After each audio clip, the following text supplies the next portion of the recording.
"I'm sorry I lied to you," she said. What the single dad did next left her stunned. The wine glass trembled in her hand. Across the table he sat perfectly still. Too still, like a man bracing for impact. "I'm sorry," she whispered. "I lied to you." She'd rehearsed this moment for 3 sleepless nights, expected his anger, his disappointment, maybe the sharp crack of betrayal across his face. Instead, he did something worse.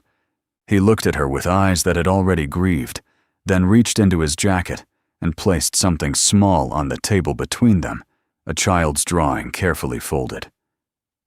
"I know," he said, quietly. 6 months earlier, Cassandra Harper stood at her corner office window as dusk settled over downtown. At 36, she'd built Harper Strategic into one of the most sought-after consulting firms in the industry. Her calendar was booked for months, clients paid premium rates from the outside success. But every Sunday at 7, her phone would ring and the illusion would crack. "Cassandra, darling," Vivian's voice carried that edge. "I had lunch with the Hendersons. Their daughter just got engaged. She's 32. Cassandra closed her eyes. "Here it comes." "That's nice, Mom." The words came out flat.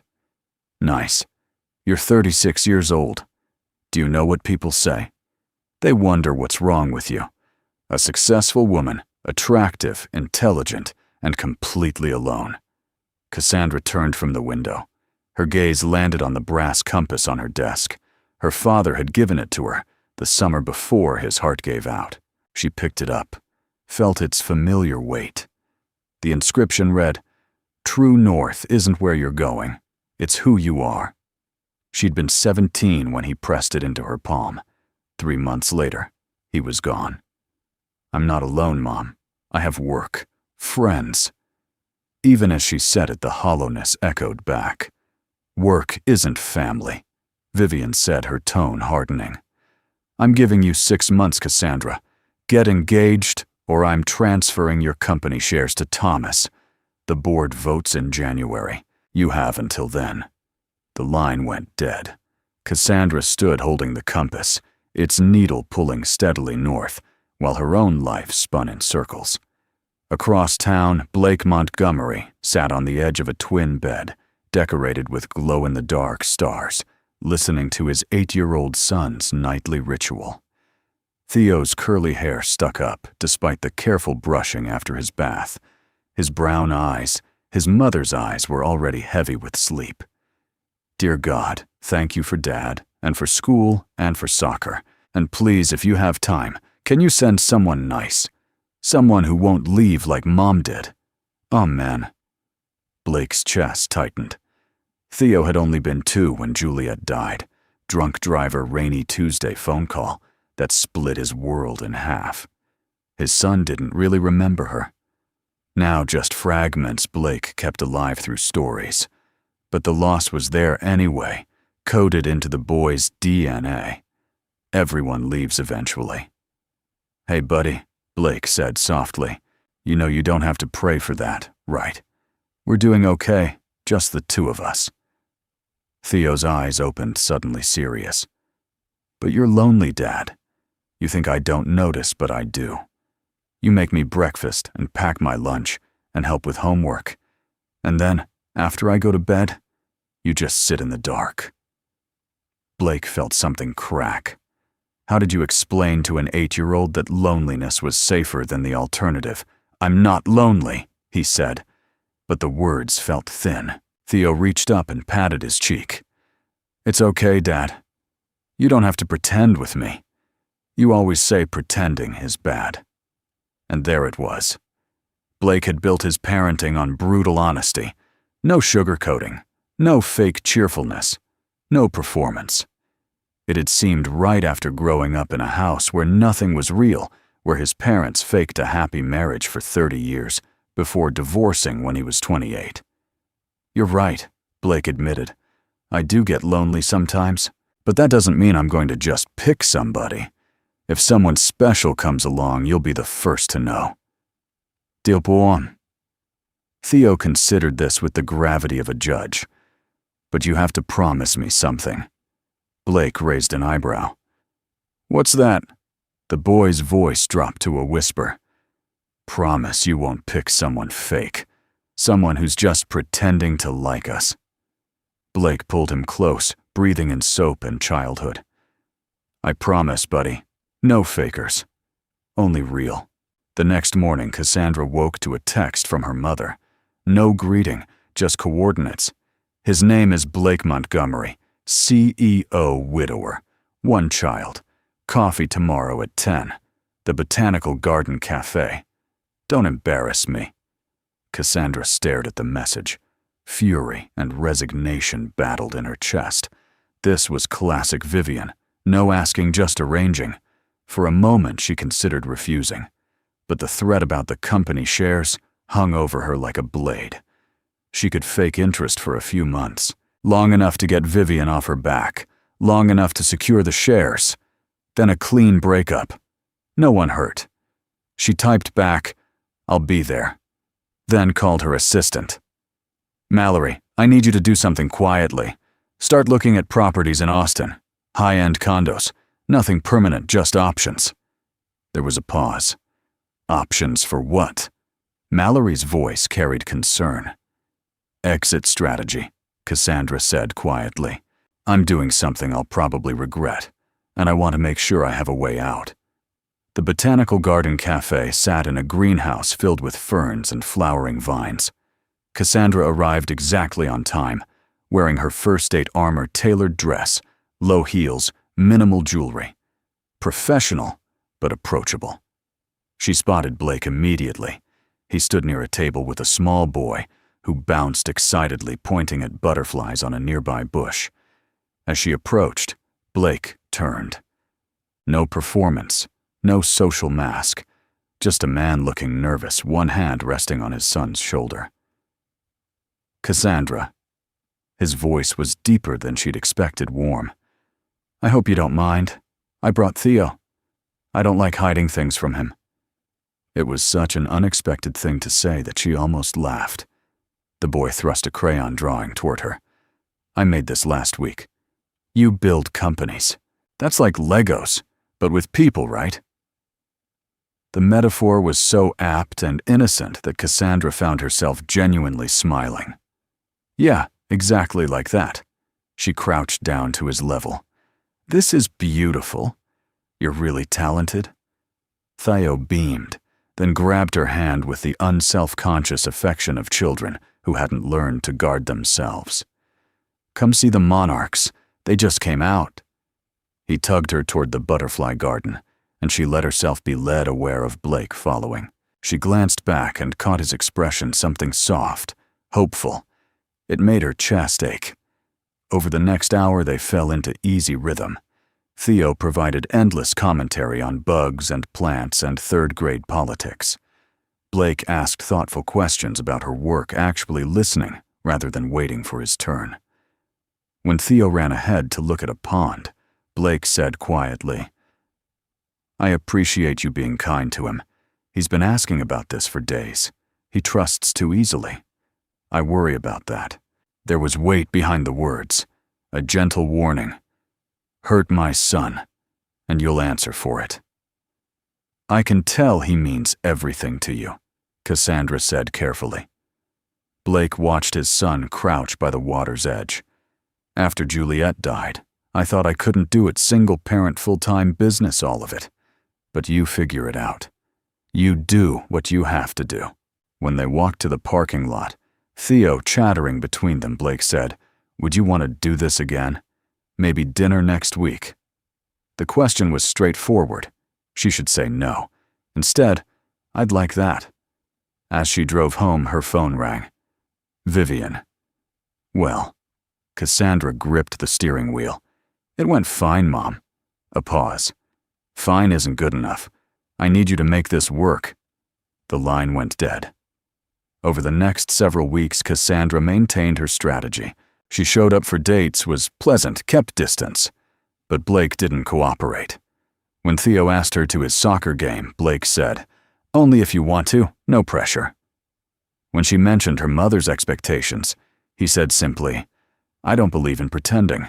If this doesn't feel right to you, tell me now. I'd rather know than waste both our time." His honesty was terrifying. Every conversation felt like walking a tightrope over truth. Worse, she was starting to genuinely like them both. 2 months in, she found herself in Blake's kitchen on a Saturday morning. Theo had begged her to help make pancakes. Flour dusted every surface. The boy giggled as batter splattered across the stovetop. Blake leaned against the counter, coffee mug in hand, watching them with an expression that made her chest tight. "You're good with him," he said quietly. Cassandra wiped flour from Theo's nose, feeling something crack open inside her. "He's easy to be good with." Later, when Theo was occupied with cartoons, Blake caught her hand. His voice was serious. "I need to tell you something. I'm falling for you. I didn't plan to. I told myself I'd take it slow. Protect Theo, keep my guard up. But you've gotten under my skin. I just wanted you to know. No pressure. Just truth." She stood frozen by the sincerity in his eyes, felt the lie between them like a living thing. She should tell him now. Should explain about Vivian, the plan, Austin. Instead, "I need more time." It wasn't what he wanted to hear, but Blake just nodded. "Take all the time you need. I'm not going anywhere." That week, her professional world started cracking. Roger Chen, one of the senior partners, called. "Cass, your mother's making moves. She's proposing the share transfer happen sooner. Says you're distracted, not focused. The meeting's Thursday." Ice flooded her veins. "She can't do that without my approval." Roger's voice was grim. "She's got the majority. If she pushes this through, you'll be a figurehead. I thought you should know." Thursday's board meeting was brutal. Vivian sat at the head of the conference table, perfectly composed. Cassandra has shown concerning lack of judgment recently. Personal distractions interfering with leadership capacity. I'm proposing we accelerate the transition timeline. Thomas sat smugly beside Vivian, already mentally claiming her office. Cassandra fought back, presented her numbers, her retention rates, her strategic plans. But Vivian had been laying groundwork for weeks. By the end, the vote was tabled barely. She had 2 weeks to prove her commitment. But Blake faced his own crisis that same week. His biggest client, the Riverside Development Project, a sustainable housing initiative he'd spent 2 years designing, was in jeopardy. The developer called him in. "Blake, we need to talk numbers. Material costs are eating margins. We need you to switch to standard concrete instead of eco-blend. Drop the solar panel integration. Cut the green spaces by 40%. Blake's face went pale. That defeats the entire purpose. This was supposed to be a model for sustainable urban living. You're asking me to build another generic apartment complex. The developer leaned back. I'm asking you to be realistic. Do this. We're talking 20-year partnership. More projects, bigger budgets. Refuse, we pull the contract. Your firm takes a major financial hit. Your choice. Blake came home that night visibly shaken. When Cassandra asked what was wrong, he told her everything. I built this company on a principle that good design doesn't have to destroy the environment. If I compromise now, what am I teaching? Theo, that values are negotiable when money's involved. Cassandra recognized the crossroads. This was Blake's version of her ultimatum. What does your gut tell you? She asked quietly. He didn't hesitate. Walk away, even if it hurts financially. But it's not just me. I have employees, Theo's future. The responsible thing might be to compromise. She took his hand. The responsible thing is to teach your son that some lines you don't cross. You've said it yourself, you'd rather be alone than fake it. Same principle applies here. Blake looked at her with something like awe. You're right. God, you're right. I'll tell them no tomorrow.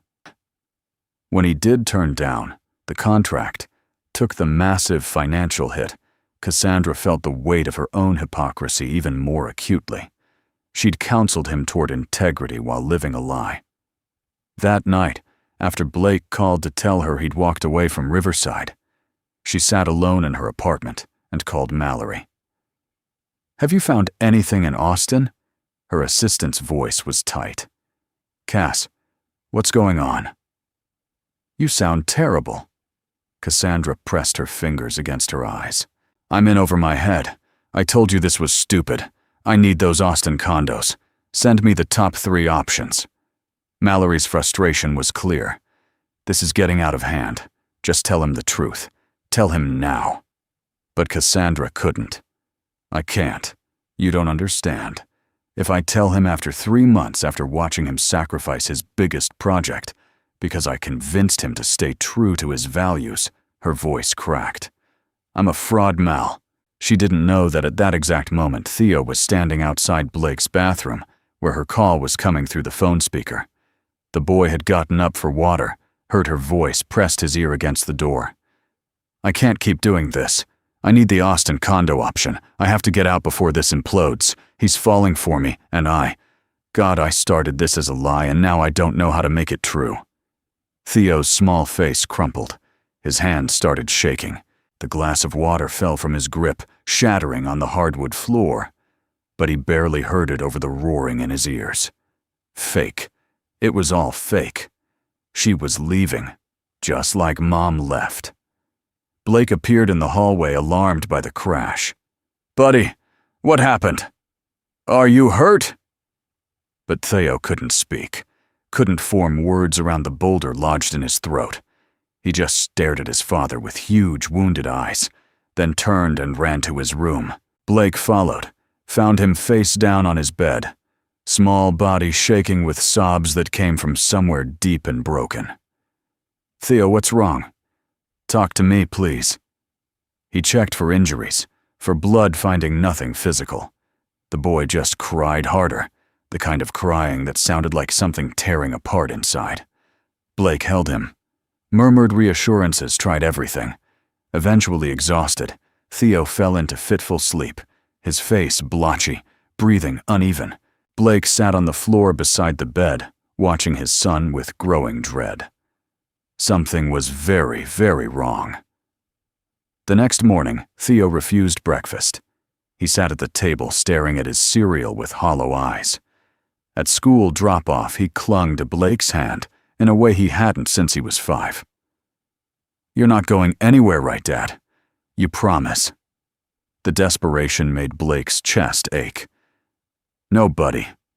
I'm right here. I'll pick you up at 3, same as always." Theo's eyes filled with tears. You promise, you won't disappear." Blake crouched down, gripping his shoulders. "I promise." "Theo, what's going on? You can tell me anything. Whatever it is, we'll handle it together." The boy's mouth opened closed. He wanted to tell, wanted to say the terrible words, but they were too big, too scary. If he said them out loud, they'd be real. So he just shook his head and ran toward the school entrance.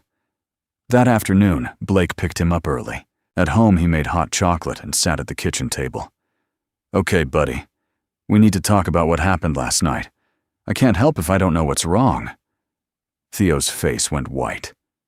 "I don't want to." His voice was barely a whisper. Blake gentled his tone.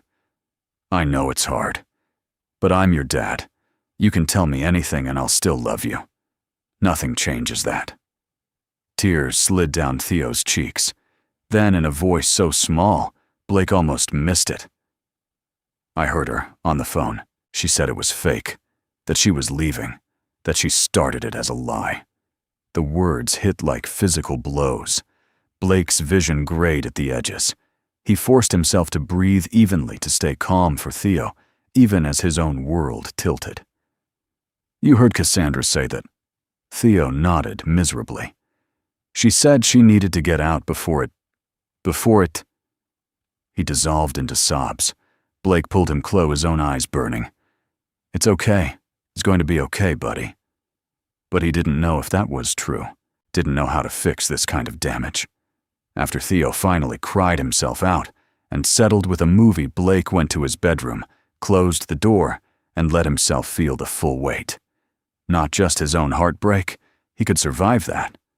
But Theo, his sweet, trusting, already wounded son, had fallen in love with someone who'd been planning her exit from day one. The rage came cold and sharp. He thought about the past 3 months, about the conversation he'd overheard 8 weeks ago, Cassandra mentioning an exit strategy to Mallory. He'd given her time to come clean, waited for her to choose honesty. She never did. He picked up his phone, called her, kept his voice level through sheer force of will. "We need to talk. Tomorrow night. That restaurant you like. 7 o'clock. There was a pause.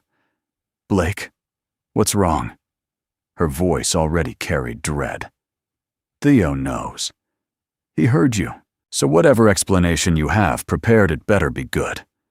He hung up before she could respond. Cassandra ended the call and stood frozen in her office. The full horror crashed over her in waves. Theo had heard.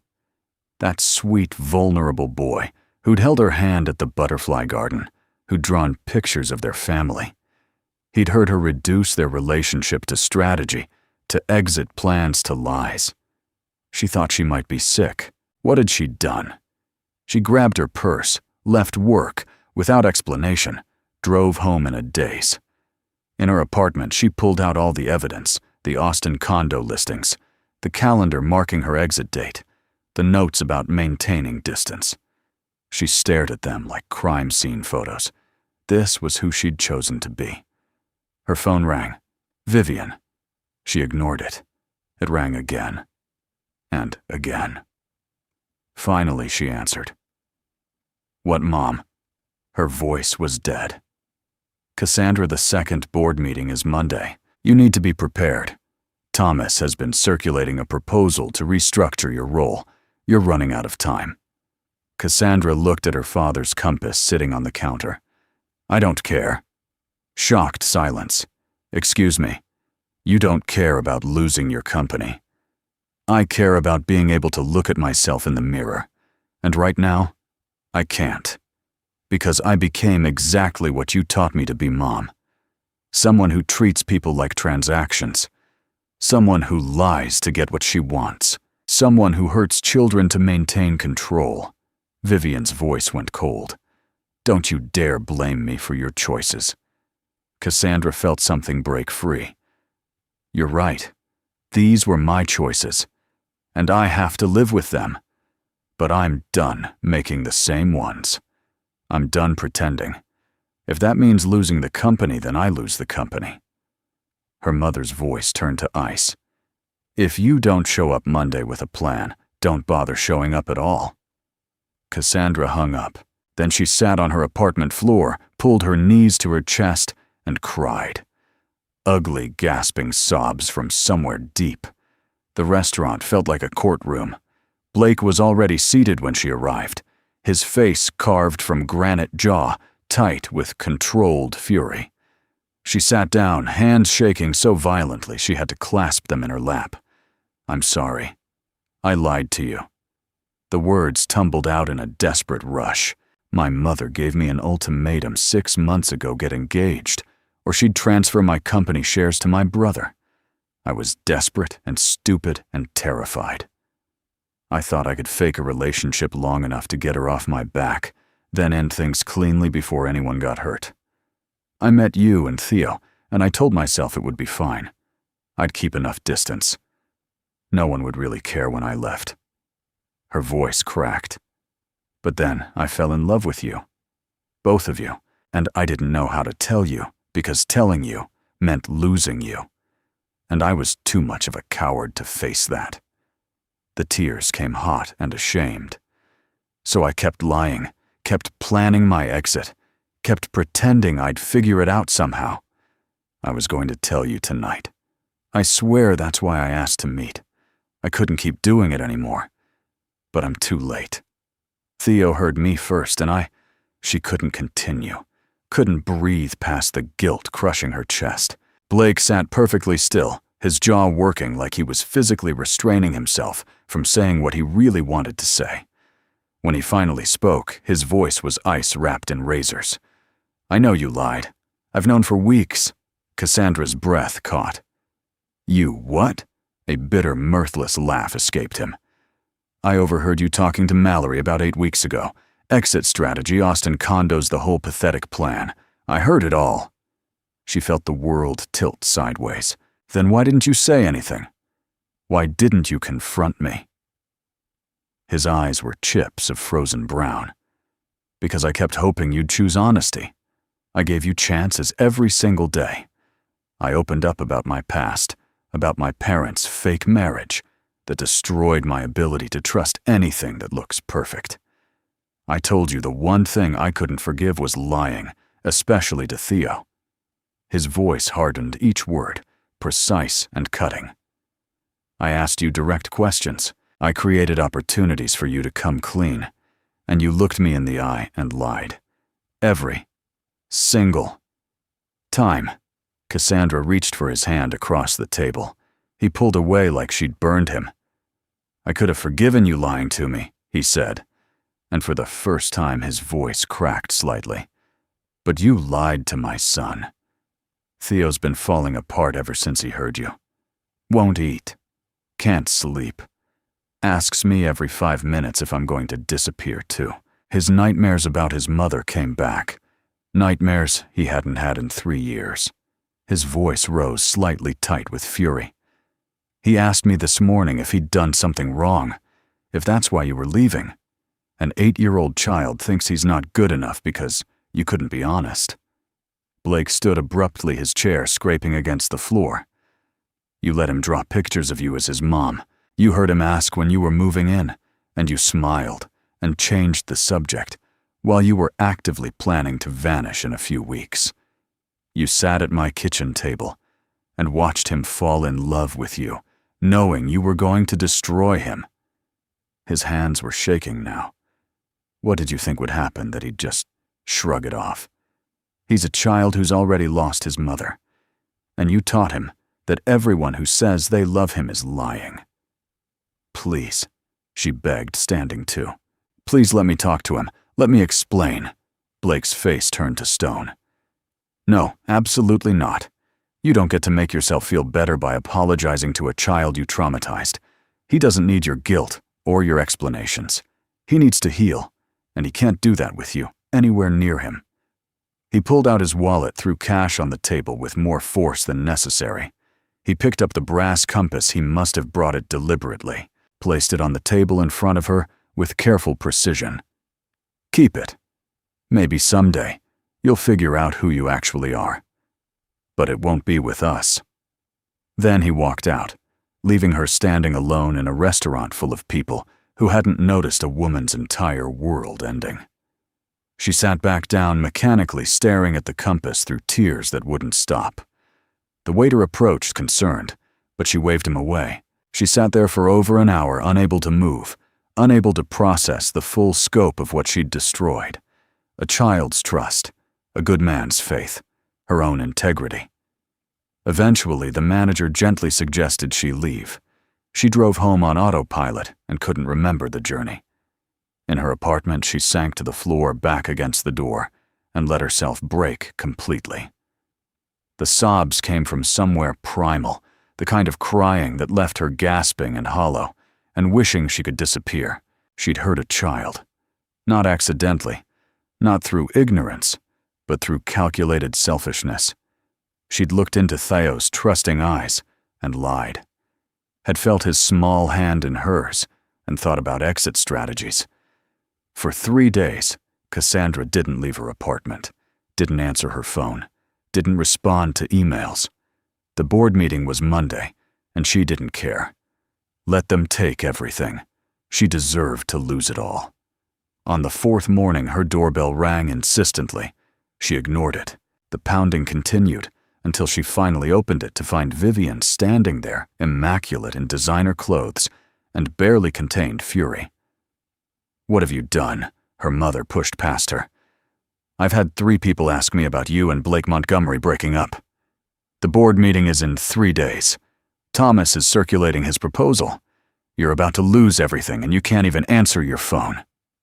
Cassandra stared at her mother and felt something inside her snap. Years of trying to please, years of performing, years of treating Vivian's approval like oxygen, it all crystallized into this moment. "I don't care how it makes us look, Mom." Vivian's perfectly made-up face went pale with shock. "Excuse me, you don't care." Her voice dropped to a dangerous register. "You don't care that you're about to lose Harper Strategic, that Thomas is going to take everything we built." Cassandra stepped back, let the space grow between them. "Everything you built. This was never mine. It was always yours. I was just the obedient daughter playing the role you assigned." She picked up her father's compass from the counter.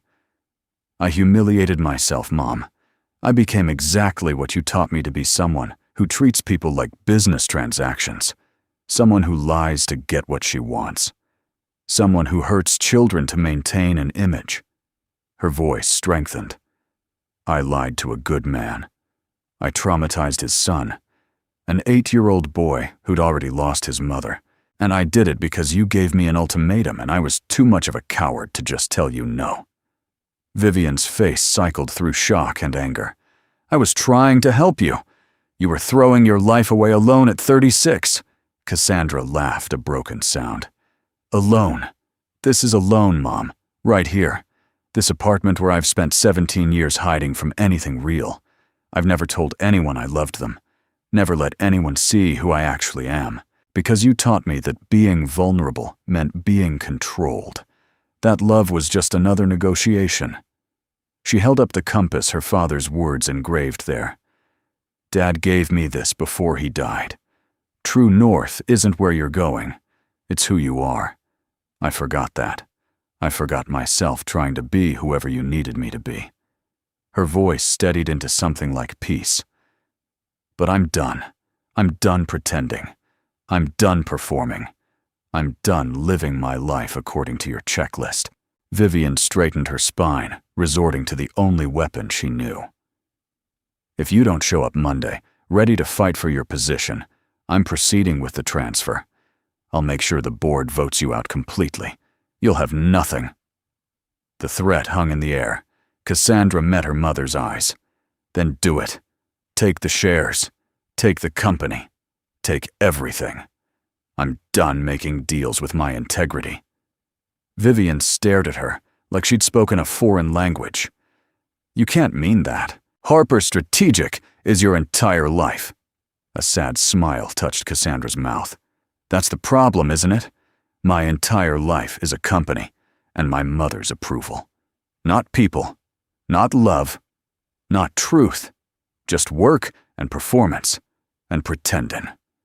She walked to the door, opened it. "I love you, Mom, but I can't live your life anymore."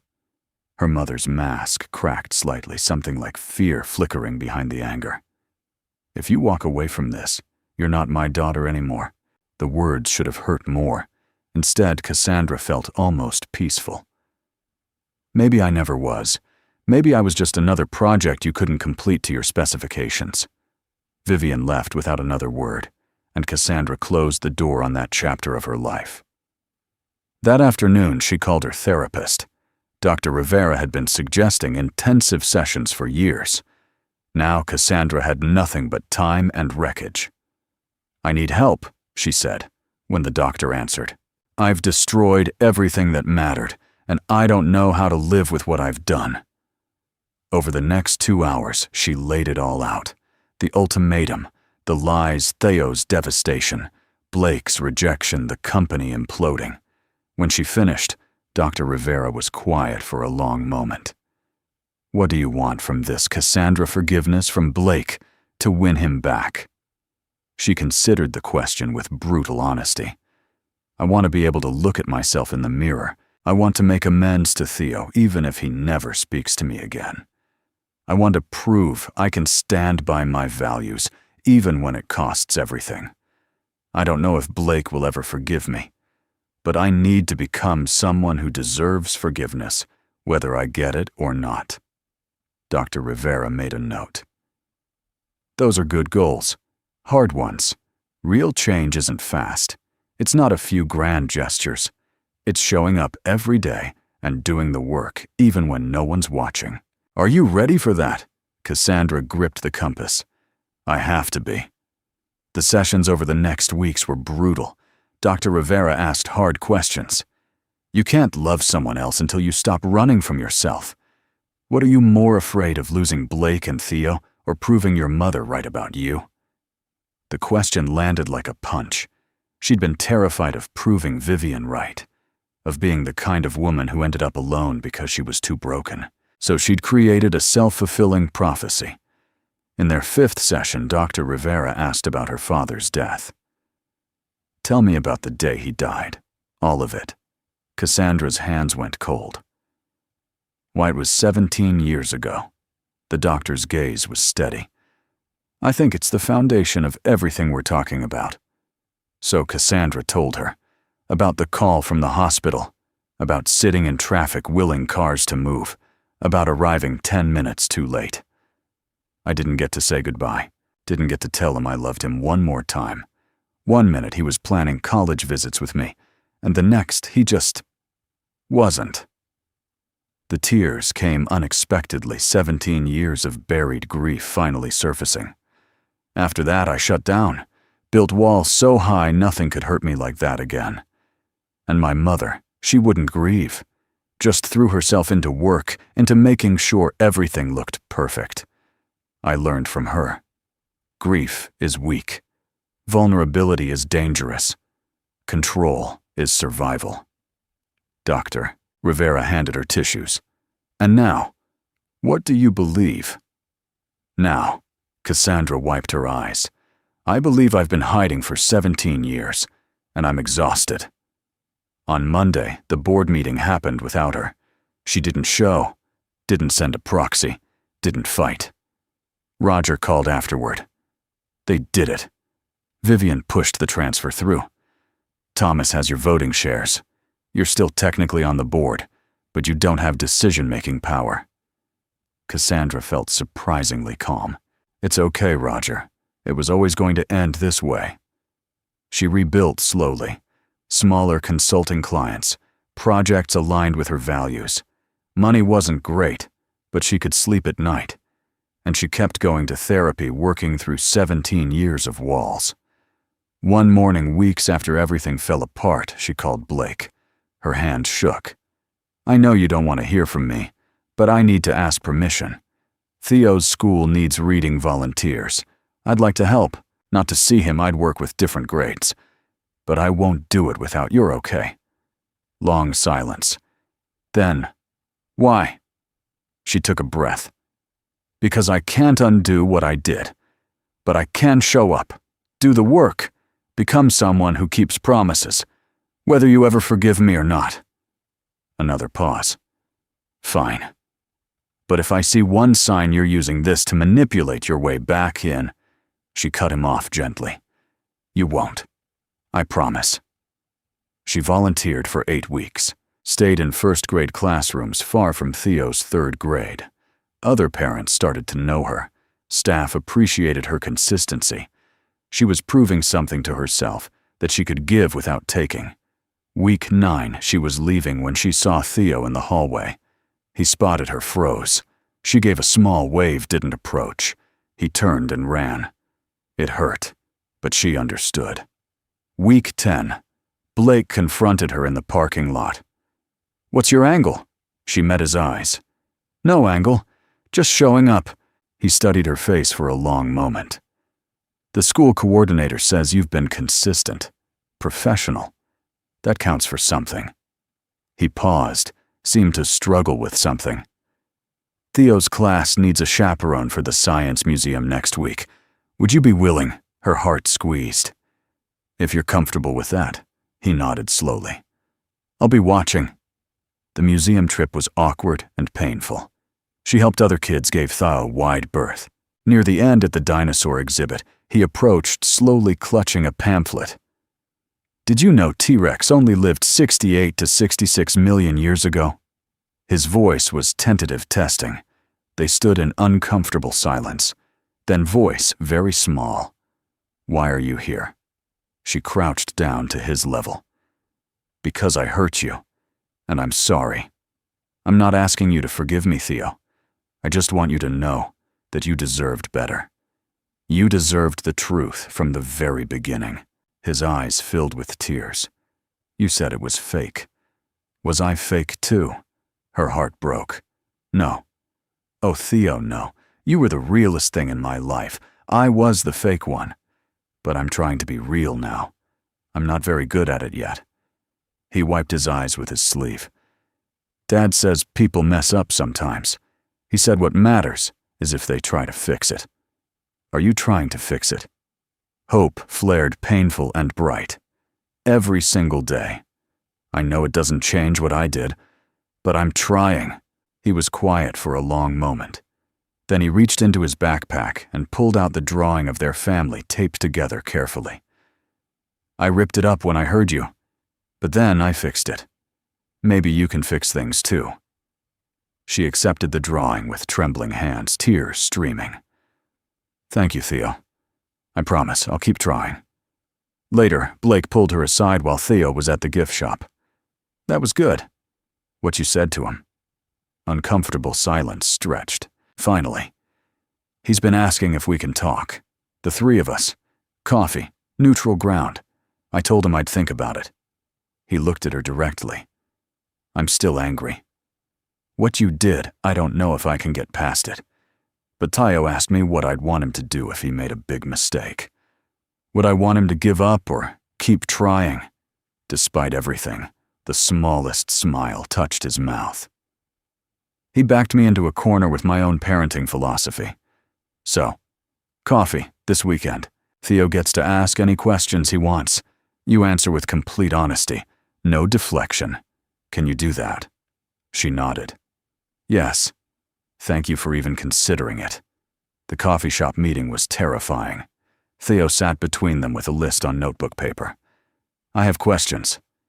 Number 1, did you ever really like me?" She forced honesty. "Everything I felt for you was real." "Theo, the lying was about me and your dad, not you. But that doesn't make it okay. I hurt you anyway." He nodded slowly. "Number 2. Were you going to say goodbye?" She swallowed hard. "I was planning to make up a reason, say I got a job in another city. I wasn't planning to just vanish. But looking back, that's not much better." "You deserved the truth." His voice got smaller. "Number 3. Did I do something wrong?" Her heart shattered. "No. You were perfect. I got scared of feeling too much, so I planned to run away. That's about my problems, not anything you did." Tears slid down his cheeks. "Number 4. Are you still planning to leave?" She glanced at Blake. "No. I'm not going anywhere, but I understand if you need me to stay away." He shook his head. "Dad said people mess up. He said what matters is if they try to fix it. Are you trying?" She nodded. "Every single day. I can't promise I'll never make mistakes, but I promise I'll never lie to you again." Theo looked at his father. "What do you think, Dad?" Blake's expression was complicated hurt and hope tangled together. "I think trust has to be rebuilt through actions over time. You've been showing up for months. That counts. But this has to be slow. Clear boundaries. Complete honesty. No more secrets." Cassandra nodded. "I understand." Theo folded his list. "Okay, we can try. But slow." Over the next 3 months, they rebuilt carefully. Coffee weekly, then more. Theo tested her constantly. Each time, Cassandra met him with patience and honesty. Blake stayed distant, but watching. She told him about losing the company. "I'm sorry. Are you okay?" She considered. "I'm better than I've been in years. I lost the company, but I know who I am now." Something shifted in his expression. "That takes courage." She shook her head. "It's me finally doing what you did with Riverside, choosing values over profit." Surprise flickered. "You remember that?" She met his eyes. Of course. You taught me what integrity looks like. Around week 10, complications arose.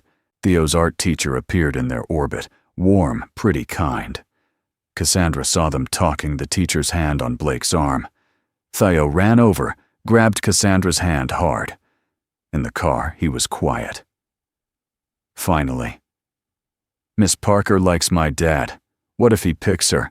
What if she leaves too? Cassandra pulled over. Your dad dating someone isn't about you not being enough.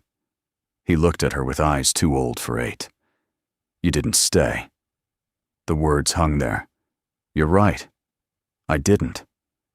But I'm here now, and I'm going to keep showing up whether your dad and I get back together or not. That evening, she told Blake what happened. I'm not dating her, he said quickly. Relief flooded her, followed by guilt. She had no claim. But even if you were, that would be okay. He laughed without humor. I'm angry and hurt and confused. Part of me still wants. He stopped. She couldn't let it go. What do you still want? Long silence. Finally, I want to stop being angry. I want Theo to feel safe. I want. He trailed off. I don't know anymore. The Lindsay incident made Theo cling harder. Blake noticed. Set boundaries. Gently, but clearly. So she practiced. Said yes twice to dinner. No once. When he called crying about nightmares, she talked for 10 minutes, then, I need to sleep. But your dad is right there. Hard, but necessary. One afternoon, Theo asked directly, Are you going to be my mom? They were making cookies. Blake was on a call. I don't know, buddy. That's complicated. He looked up. I want you to be, but I'm scared. She crouched down. That's fair. But whether or not I'm your mom officially, I care about you. You matter to me. What if Dad doesn't want you back? Will you still come to my games? The question revealed his deepest fear. Yes, if he's okay with it. You and I have our own relationship. That evening, Blake found her on the porch. He told me what you talked about. Thank you for not making promises you can't keep. He sat beside her. The thing is, I'm starting to realize I might want us to work out. And that terrifies me. Her breath caught. He took her hand. I've watched you for months. You're doing real work. But I need to know, if your mother offered you everything back tomorrow, but you had to leave us, what would you do? She didn't hesitate.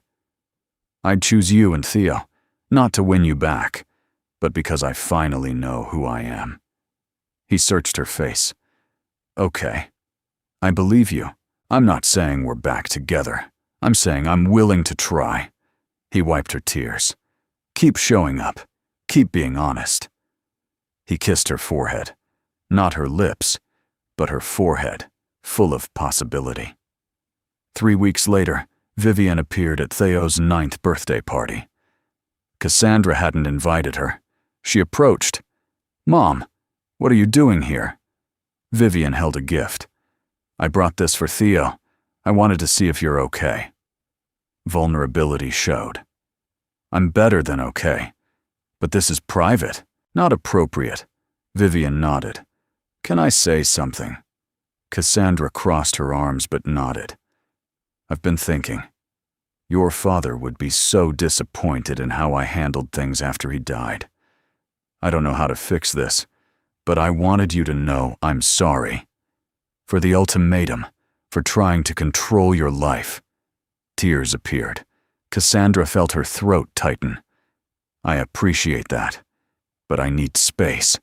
Maybe someday we can have a real relationship, but not yet. Vivian wiped her eyes. When you're ready, tell the boy happy birthday. And his father, he's lucky. Then she left. Blake came beside her as the Mercedes disappeared. You okay? He wrapped an arm around her. She leaned in. Yeah, I really am. They watched Theo run around, laughter bright. He's happy. Really happy. Thank you for doing the work. That evening, after guests left and Theo slept, they sat on the porch, the compass collection visible through the window. Blake followed her gaze. I kept the one I tried to give you, because I knew you'd find your way eventually. Compasses don't make the journey. They just show direction. She rested her head on his shoulder. Thank you for not giving up on me. He kissed her head. Thank you for not giving up on yourself. That takes real courage. Inside, Theo's breathing was peaceful. Blake said quietly, he still asks if you're really staying. Her heart clenched. What do you tell him? That we're figuring it out together. That real love isn't perfect. It's honest, even when it's hard. That people make mistakes, but what matters is how they fix them. I tell him you're doing the work. He turned to face her, cupped her cheek. I tell him that's all anyone can do. She kissed him, really kissed him for the first time in months. Different from before. Less heat, more weight. The kiss of two people learning to heal together. When they pulled apart, he rested his forehead against hers. I love you, not the version you were pretending to be, the real you, the one who's scared and trying anyway. Her breath caught. I love you too. I think I have from the beginning. I just didn't know how to let myself feel it, he asked. And now? She looked at the compass at Theo sleeping at this man who'd given her grace and time. Now, I'm learning. One honest moment at a time. They sat as stars emerged. The compass pointed steadily north. True north isn't where you're going. It's who you are. Cassandra had spent most of her adult life lost running from her reflection. Now she was learning to stand still, to be seen, to be real. The journey wasn't over. Healing never is. But for the first time in 17 years, she knew where north was, and she was walking toward it, step by honest step. Has someone ever hurt you deeply, then did the work to earn your trust back? Or have you been the one who had to prove you'd changed? Real love isn't perfect. It's honest, even when it's hard.